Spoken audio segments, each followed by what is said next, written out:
ঘূর্ণিঝড়ের অবস্থান কি এবং আমাদের এখানে এফেক্ট কি হবে?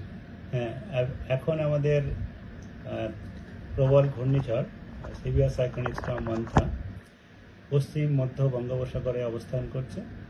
এটি সকাল 8:30টার সময় আজকে আমাদের অন্ধ্রপ্রদেশের ভাইজ্যাক থেকে এর কেন্দ্রবিন্দু 320 কিলোমিটার দূরে দক্ষিণ দক্ষিণ পশ্চিম দিকে, কাকিনাড়া থেকে দক্ষিণ দক্ষিণ পূর্ব দিকে 240 কিলোমিটার দূরে, আর গোপালপুর থেকে দক্ষিণ দক্ষিণ পশ্চিম দিকে 530 কিলোমিটার দূরে এর কেন্দ্রবিন্দুর অবস্থান।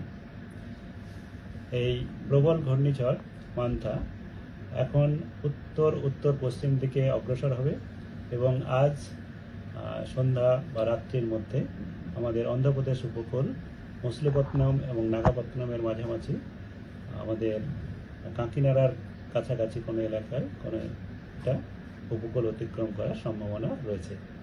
উপকূল অতিক্রম করার সময় বাতাসের সর্বোচ্চ গতিবেগ 90 থেকে 100 কিলোমিটার প্রতি ঘন্টা এবং দমকায় সর্বোচ্চ 110 কিলোমিটার পার ঘন্টা পর্যন্ত যেতে পারে। উপকূল অতিক্রম করার পরে এটি ক্রমশ উত্তর উত্তর পশ্চিম দিকেই অগ্রসর হবে এবং ক্রমশ দুর্বলও হবে এবং ছত্তিশগড় পর্যন্ত এখনো পর্যন্ত আমাদের যেটা ট্র্যাক দেওয়া হয়েছে ছত্তিশগড় পর্যন্ত দেওয়া হয়েছে। আর এর প্রভাবে আমাদের পশ্চিমবঙ্গের বিভিন্ন জেলাতে হালকা থেকে মাঝারি বৃষ্টিপাত হওয়ার সম্ভাবনা থাকছে, তার সঙ্গে ভারী বৃষ্টিপাতের সতর্কতাও রয়েছে।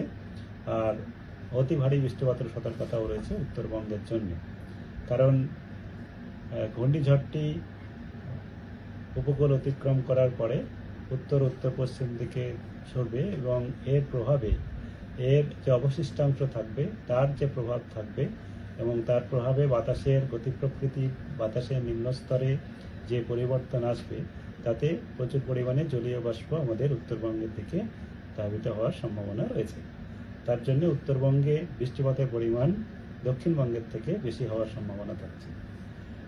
এখন আমাদের দক্ষিণবঙ্গে 28 তারিখে আজকে মূলত সন্ধ্যার পর থেকে বা রাত্রের দিকে বৃষ্টিপাত হওয়ার সম্ভাবনা রয়েছে। উপকূলের জেলাগুলিতে অনেক জায়গাতেই, বাকি জেলাগুলিতে কিছু কিছু জায়গায় হতে পারে বিক্ষিপ্তভাবে।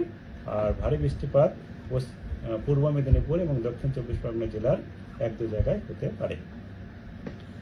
আর আগামীকাল দক্ষিণবঙ্গে অনেক জায়গাতেই হালকা থেকে মাঝারি বৃষ্টিপাত সব জেলাতেই হওয়ার সম্ভাবনা।